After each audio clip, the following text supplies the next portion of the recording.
Hey everyone, I'm David Fabbri. I am the Chief Strategy Officer at LoSasso Integrated Marketing. I'm here today with Dimo Raychev, our Director of Digital Technology, to have a conversation about AI, how it's impacting the marketing world, and how we're approaching it here at LoSasso. There are lots of questions from across our staff and from our clients, really wanting to understand how to approach it effectively. What are the biggest opportunities? What are the watch-outs, things to be careful of? It's such a new and rapidly changing area. We thought just digging in and having a conversation about our current thoughts and approach would be a great way to help share what we're learning as we work through it. Hey Dimo, how are you? Hi David, I'm great, living the dream. Living the dream. Today we want to talk about AI and the impact it's having on marketing. Obviously AI has been around, but last fall with the release of ChatGPT, the interest and the applications of it have just gone ballistic, right? It went from something that was being developed to something that's out in the wild and being added to all kinds of softwares and programs. We needed to understand as an agency, what the potential implications were. You said it's been out for some time, and that's a key, because a lot of people don't realize that artificial intelligence in the form of machine working is nothing new. It's been there for a long time, and people didn't have that access or understanding of it, and now it's different. ChatGPT obviously changed everything. I think that actually ChatGPT is that marketing stunt tool to bring awareness of that type of technology and services, so companies that are working on those machine learning models can monetize them at some point somehow. And I would say it was super effective. I mean, it had its intended result, right? Yeah. Now everybody know what it is. People are talking all over the place. The integration around different products, tools, and technologies, it's just exploding out there. Yeah, and I think as an agency, we felt it was critical for us to understand because, when you look at what it is capable of doing or seems capable of doing, right away you say, well, how is this going to, affect the industry? How is this going to affect the work we do for our clients? And so I know here we really have taken the approach that says, okay, let's try to, develop a culture of curiosity around it, right, and investigation, so that one, we don't have people resisting it. I think there was a risk of that. I think there's also, a risk of people getting afraid of what it could do in terms of, okay, do you have copywriters who think, oh my gosh, what's going to happen to my job? So I think one of the things we really wanted to do was get people thinking and talking about it. That's right. What are the opportunities? What are the risks in general? A lot of conversations are out there. There's some concerns about this technology, how exactly it works. There are also privacy concerns. People are also scared if that's going to take their jobs away. But, I don't think that necessarily we need to see it as a threat. I think in this case is more an opportunity of what that technology can bring. What this technology can help us do better.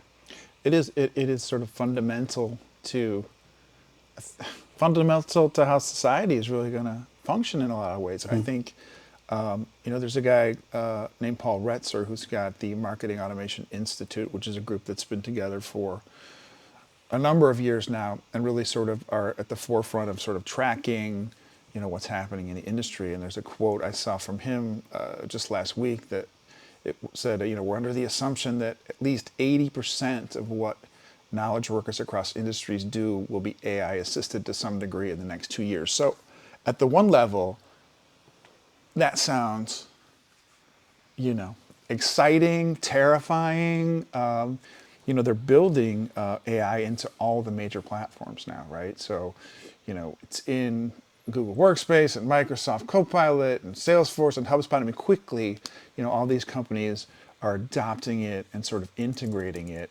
So even in the day-to-day work that people are doing with the tools they're already familiar with, it's already touching so many people's lives. And I've frankly been surprised. I think when we did a kickoff meeting to discuss it as part of one of our quarterly team meetings, we talked about how fast things are likely going to move. And I think even thinking in those terms, it's moved so much quicker than I expected. Absolutely, I think it's gonna move forward very fast, and we're already seeing that. And it's gonna be here to stay. I'm not sure if it's gonna stay exactly in the format that it is, because of some privacy concern and other things that we'll talk a little bit later. But I do think the potential of that technology and what can bring into to many different industries, not only to marketing, obviously, it's just amazing. And I'm personally very excited to see what the next step is. And then the other thing I wanted to kind of clarify, if people don't understand the whole structure of how those language models, those artificial intelligence tools works, is ChatGPT is not the actual artificial intelligence model. Is not the language model. There is another company that stays behind in OpenAI, and the actual product is that ChatGPT is just an interface of that For a model. generative tool, yeah. Yes, and actually the abbreviation of ChatGPT is Chat Generative Pre-trained Transformer. And so where I was going with this point is that we um, we're gonna see explosion of tools, marketing technology tools, and other online digital tools using all these artificial intelligence models that they, to bring some kind of functionality. And many of them are obviously language based, just because it's that's the type of the tool. But there are many tools that generate images and videos, and we're going to see more and more. So that's kind of the excitement there. That it's not so there are 6, 7 companies, big companies that are working on those things. They're the OpenAI, Meta is working, Google is working. They sell that service. They sell that artificial intelligence to all these third-party companies that can build thousands of different tools. So I'm just excited to see what people will come up as an idea, as a type of automation, as a type of tool to help us do things. I think one of the best examples and the most successful um, companies is the one that we use here for our writing. Jasper? Jasper, yes. Jasper AI, yeah. Yes, to Jasper. So they tapped into OpenAI to use their language model, and what they did, their interface, they just predefined those usage cases for different things that you can do. They created, if you wish, a template that you can, if you want to write a blog post, if you want to generate an idea, if you want to write certain kind of social media copy, they just streamline the process of communicating with those language models, how you ask them to do things, what the prompt is. So they just gave you that nice interface, and it's much faster and efficient. So we see it getting plugged into a lot of tools. We're testing things, right?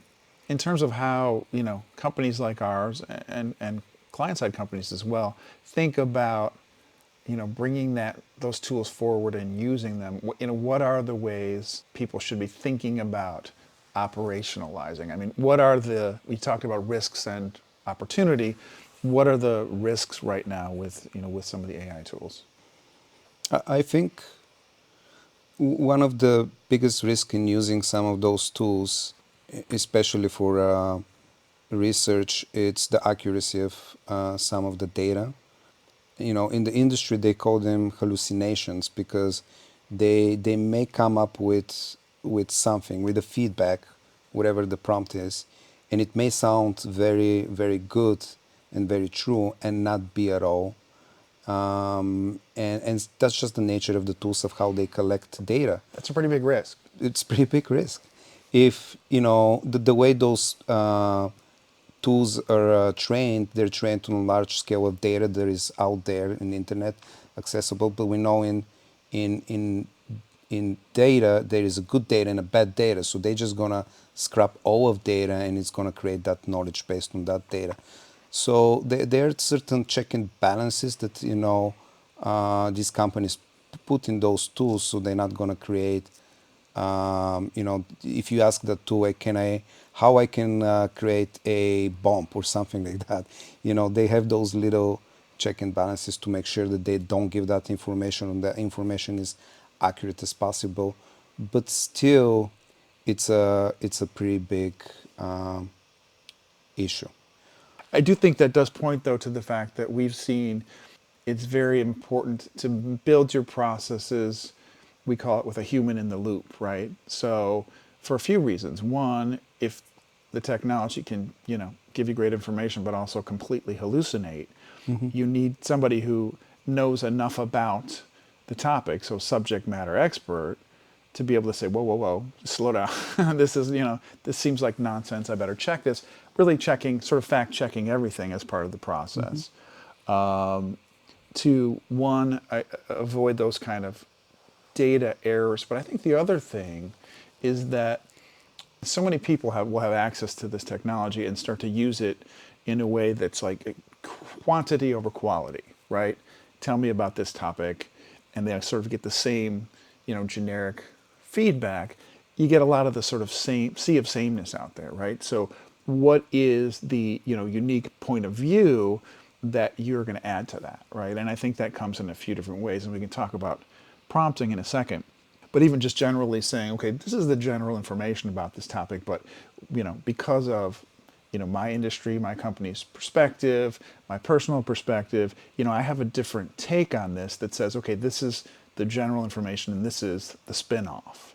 And that's what I think is going to get more and more valuable. I think the AI absolutely is going to help with some of the sort of bulk writing content, but it's going to be so crucial then, to take those people who are your copywriters and subject matter experts and get them focused on, how do we make this special, unique content that's because we know the audience very well, or because we know the topic very well, have a unique perspective, again, because of who we are and where we are in the industry, what's our unique take? Because otherwise, you're gonna be one of thousands of people or companies sort of spouting the lowest common denominator general information, I think. Yeah, actually, I think you make a very good point here. And earlier we were talking how certain type of jobs and professions may go away because of those language models. A copywriter, for example. But you gave a perfect example of how the human element is still really important of that process. So if we digest the process of create content creation, we have the initial research, we have the fact checking, we have the writing, we have the editing, we have the publishing, right? And all these different buckets, they've been performed from humans, copywriters before editors. Now there's certain buckets that I think artificial intelligence can help with. It can help with initial research, but then a human needs to do a fact checking. It can help with the writing, but then a human can create that uniqueness to that piece, that voice with the editing. And then it can help with some of the publishing things. But again, the human is part of the process to make a publishing more unique, not automated.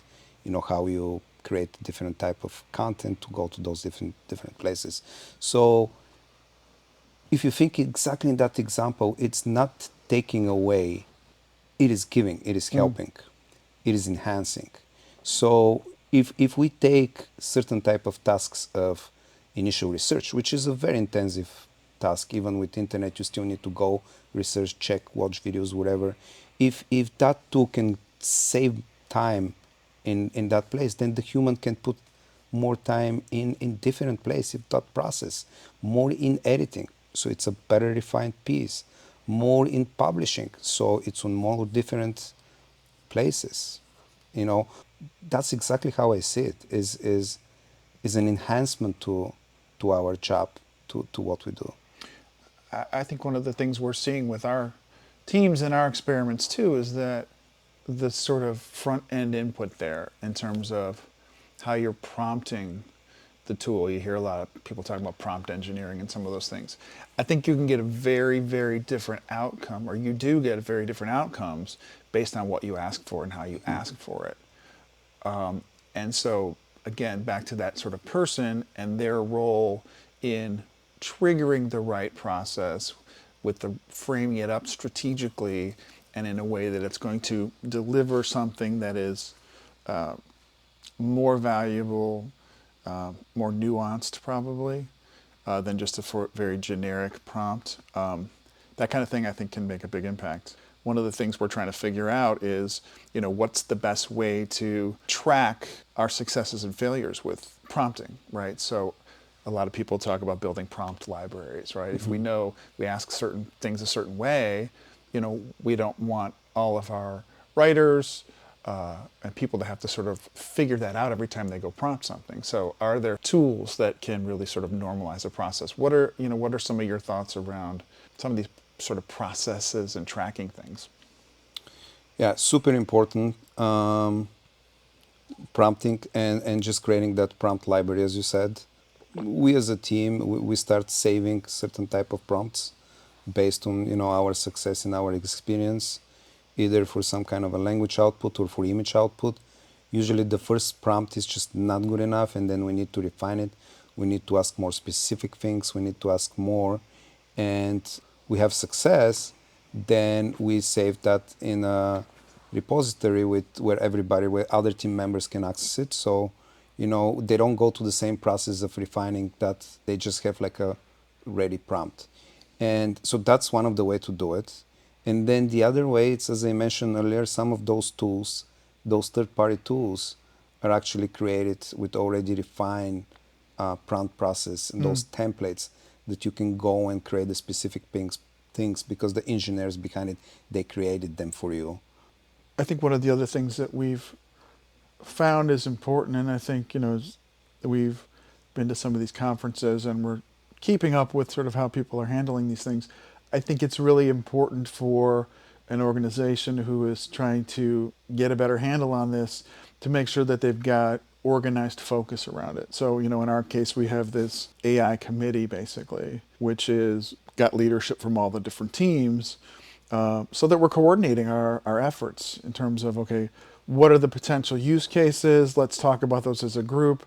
What are the tools we're going to focus on in different areas? And I think for companies that are saying, okay, how do I get a effective way to approach this? I think that's pretty key.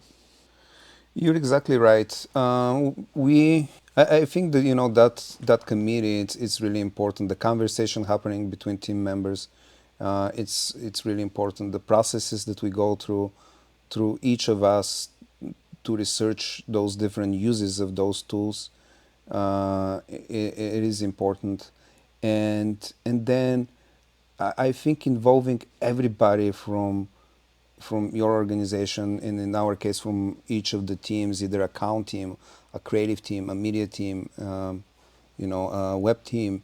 The idea is that we have a representation of each possible use. When I look into those tools, I often look into how I can, optimize certain type of data cleansing or, data, research and input. I look into how we can optimize certain media, spend and buying processes. So my view of those tools and use cases is very, very specific, and that's where I concentrate. But then that could be completely different from a copywriter, from the creative team. Then they need to to look into those tools in terms of, creation of content.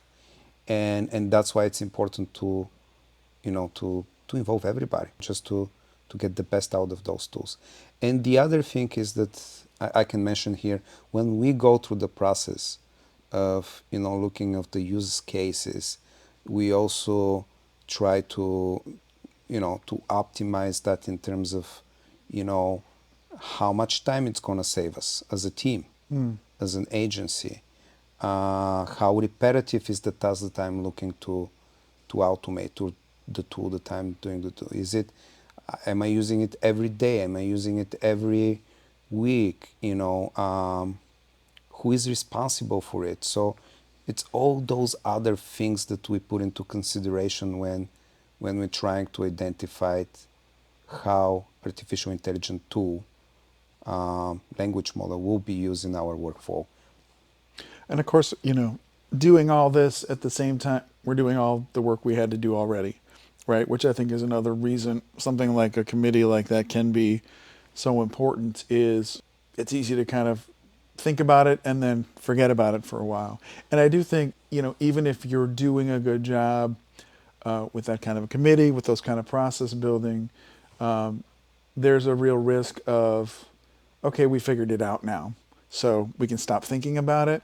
And I think sort of some of this pace of change is going to continue to be so rapid that it's just going to have to always be, what's next? What are the other tools? This is working great for now, but what else? Mm-hmm. I think that one of the reasons we wanted to really get focused on it was it's going to give agencies, certainly companies across the board who leverage it most effectively, huge advantages.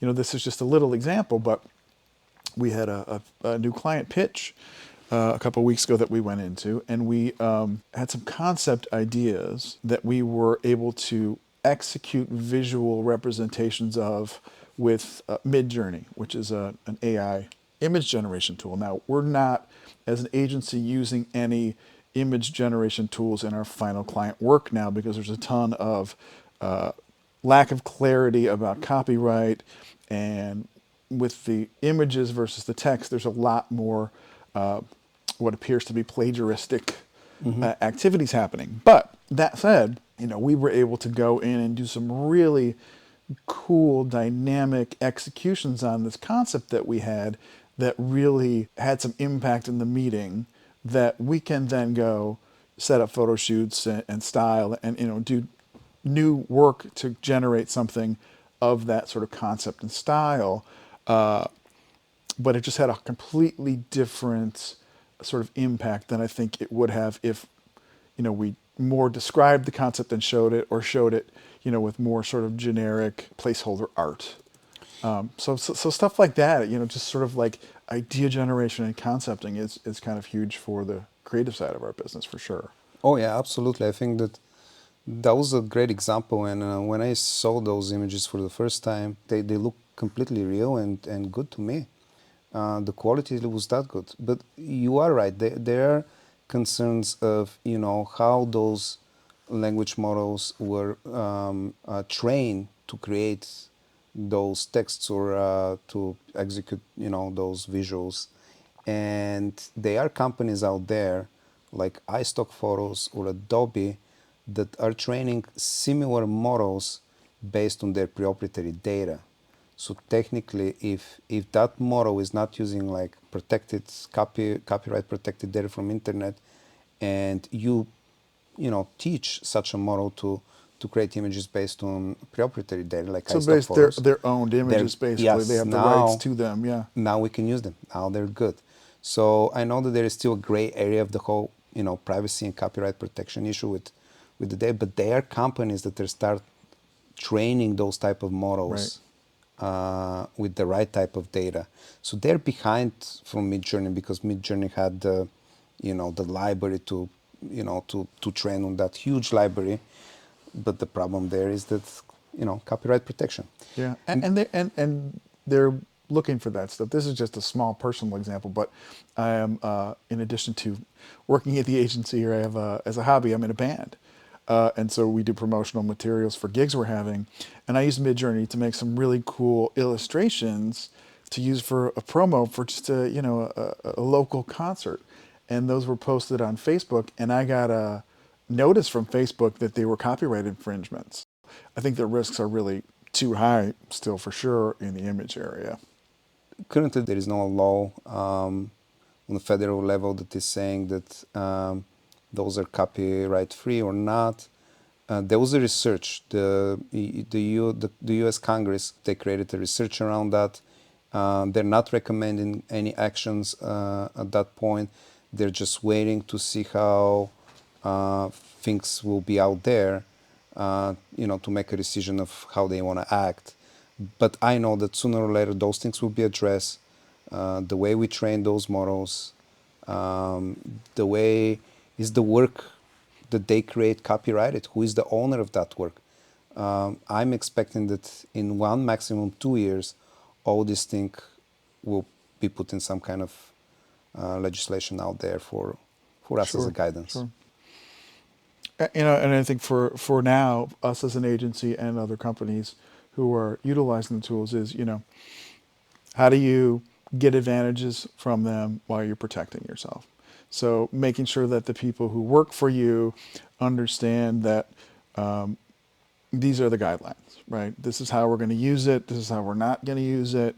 Uh, and keep it all very transparent and out in the open. Because I think some of the, risk is sometimes in not having the conversations. Then you've got people who are leveraging tools that make their jobs easier, but potentially, exposing proprietary data to platforms or, doing things that end up causing copyright infringement. So getting those processes and sort of guidelines in place so that you can get the advantages and avoid the problems, I think is pretty critical. Any organization at that point, it should be looking of those processes, those internal guidelines. Any organization at that point cannot just ignore it, cannot just block it from their access, internet access on their computers. They need to address it somehow and to give guidance to everybody that are working in it, what it is, explain it a little bit better, how it can be used. Those conversations should be happening everywhere. Yeah, and I think too, there's a broader humanity ethics piece of this as well, which is, are companies going to approach this as they learn how to pick up efficiencies with it and say, great, I'm going to get rid of all these people and use AI to do this task to save on labor expenses? Or am I going to say, okay, this is great. Now let me figure out the yes and of this, which is now these people, we're going to refocus their energies, in these areas, or up train them to do different skills as these things evolve. I think that copywriter example is interesting. It's somebody who was more of a straight writer. Do they become more of an editor type, right? Where they're really focusing on an area of expertise so that they can help drive high level content, get it focused in the right direction, validate it, pull out the nonsense that AI is generating, and or just some of the sort of dead weight that sometimes comes with it, and get more out of a team versus trying to cut back a team and do the same with less. It seems very like a negative way to approach it. Yeah. And that brings me to another conversation. We've been testing some tools out there, not the actual, language model like ChatGPT, but those third-party tools. We've been opening accounts, we've been testing them. We wanted to see them how good they are. Like they're actually a tool out there that you can, or they claim that they can create everything from a landing page to all the ads to the actual creative inside the ads. So pretty much like a full-blown marketing campaign. You just give it the name, the prompt, a color or a logo, and then they're gonna create everything. And we tested that, and it did that, but it didn't. Yeah, right. We had a landing page, we had a copy, we had a banners and some images, we had all these things. all Very these generic, assets, though. but very, very generic, Yeah. very, very basic. And if a company thinks that they can go and just use that tool to create something, it just doesn't work that way. So I don't know if those tools will get better, but for sure the output is not ready for prime use. I have to say too, at this point, I found in my own experimentation that some of the most effective help that I get from AI is seeing what I don't want to do, and I mean that in all seriousness in terms of like I'm investigating, writing a blog post about a certain topic, and I kind of prompt it, and then it sort of spits out a bunch of generic stuff, and I go, okay, there's some general ideas here I want to pick up, but I definitely don't want to go this direction, right? Because it's who cares, right? And so Mm-hmm. sometimes it's also seeing what you don't want or don't want to do Mm-hmm. can be beneficial with the tools too, which is kind of interesting. And again, there's so many use cases that we can do there. It's really up to who is using it, how the tool is used, and having the right type of prompts, and just to really think of how we can use it. Yeah, so I guess to wrap up, these are really high impact tools that are going to affect our industry, the world in general, and making sure that your organization is looking at it with open eyes and embracing it in ways that say, how can we use these things? How can we be efficient about our learning, avoid risk, and reap the benefits is the optimal approach for the time being. Any other last thoughts? The whole thing in general, when we work with any kind of technology and online, things are always evolving. So um, I do see the whole process of understanding artificial intelligence and implementation as ongoing. We just need to get there. We need to have the right mindset, and how that technology can be used, what we need to do, and just keep moving, keep learning, and just start figuring out things. I do think that technology is great, and in a way it works like magic, especially for some people never seen it in the first way. So I just see a great potential for it. We just gotta be there, test it, talk about it, implement, create processes around it, create guidelines, so we make sure that how we can use it the best possible way. Yeah. Well, thank you, Dimo, for taking the time this afternoon to sit and have a chat with me.